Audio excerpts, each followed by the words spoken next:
Tanzania inapendeza, ilani ya chama Rais Samia anatekeleza.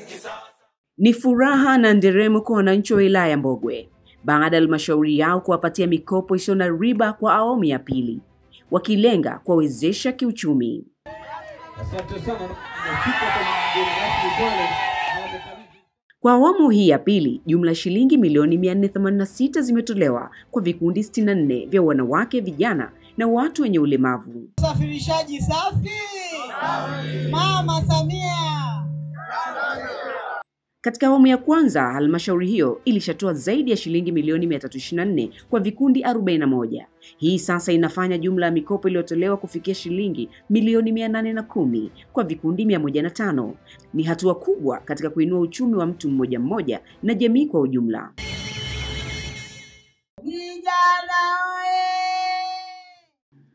Akizungumza katika hafla hiyo, mkuu wa wilaya ya Mbogwe, Sakina Mohamed, ambaye alimwakilisha Rais wa Jamhuri ya Muungano wa Tanzania, Dr. Samia Suluhu Hassan, ameelezea kuwa fedha hizo ni ushahidi wa dhamira ya serikali katika kuleta maendeleo kwa watu wake.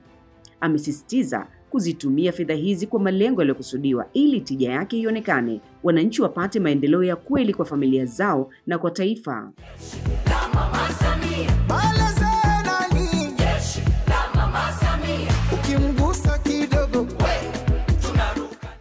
Kwa wananchi wa Mbogwe, huu ni mwanzo wa safari mpya ya kiuchumi, safari ya matumaini, ustawi na maendeleo jumuishi.